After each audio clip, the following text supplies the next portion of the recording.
దాత్మ దేవునికి వందనాలు. సమయం ఇచ్చిన అయ్య గారికి కూడా వందనాలు. కూర్చున్న మీ సంఘ బిడ్డలందరికీ కూడా వందనాలు. నా సాక్ష్యం ఏంటంటే, మాది వరంగల్. మేము ఇక్కడికి వచ్చి హైదరాబాద్కి వచ్చి ఒక 8-9 సంవత్సరాలు అవుతుంది.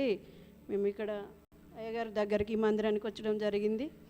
నాకు వరంగల్లో మా ఇంటికాడ ఉన్నప్పుడే నాకు 2 కళ్ళల్లో కొంచెం మనకు ముక్కుల నుంచి కొంచెం దారాలు మూసుకుపోయినాయి. వాటరు కారుడు ఆ కొలికి ఇట్లా వాటర్ ఆగి ఇట్లా వస్తే బయటకు వచ్చేస్తుంది.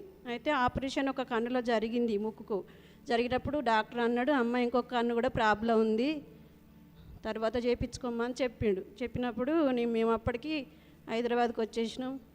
అయ్యగారి దగ్గరికి ప్రార్థన జరిగింది. నేను అయ్యగారికి చెప్పిన, ఏమన్నా అయ్యా ఇట్లా కన్ను నుంచి వాటర్ వస్తుంది అన్నప్పుడు అయ్యగారు ప్రార్థన చేసిండు. ప్రార్థన చేసినప్పుడు కొంచెం వాటర్ ఆగింది.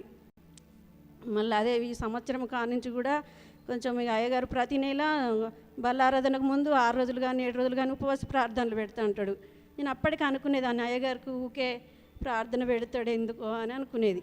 నేను అనుకున్నా, ఒక మనశ్శాంతి లేనప్పుడు కూడా దేవునికి మందిరానికి వెళ్ళినప్పుడు ఉపవాస ప్రార్థనలో ప్రార్థించినప్పుడు కొంచెం మనసు నిమ్మలా ఉండేది. మళ్ళీ అయినప్పటికీ కొన్ని తలనొప్పి మొన్న పోయిన జూలైలో బాగా ఒక 20 రోజులు తలనొప్పి మస్తు లేచింది. ఒక మనిషితోటి మాట్లాడదామన్నా అసలు మాట్లాడకపోయేది, పని చేద్దామన్నా కూడా టాబ్లెట్ వేసినప్పుడే తక్కువ అవుతుంది, లేకుంటే లేదు. నా కొడుకు కూడా హాస్పిటల్కి తీసుకెళ్ళినప్పుడు డాక్టర్ టాబ్లెట్ రాసినా కూడా వేసుకున్నప్పుడే 2 రోజులు తక్కువ అవుతుంది.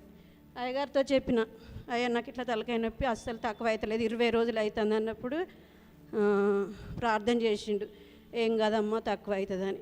ప్రతి నెల ఒక బల్లారాధన ముందు ఒక 5-6 రోజులు 5 రోజులు కానీ 6 రోజులు కానీ ఉపవాస ప్రార్థన పెడతాడు మా అయ్యగారు. ప్రార్థన పెట్టినప్పుడు నేను ఆ ఉపవాస ప్రార్థనకు వెళ్ళినప్పుడు అయ్యగారు ఒకరోజు అంటే ప్రతి నెల అందరికి భోజనాలు పెడతాడు ఉపవాస ప్రార్థనలు ఉన్న వాళ్ళకు.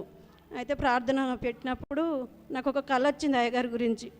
అయ్యగారు నిలబడ్డాడు మా ముందు భోజనాలు పెట్టినప్పుడు.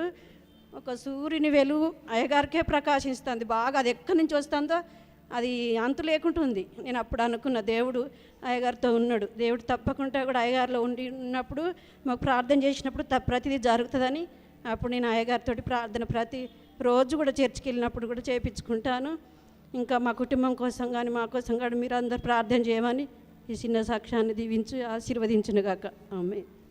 Praise the Lord. దేవునికి మహిమ కలుగును గాక.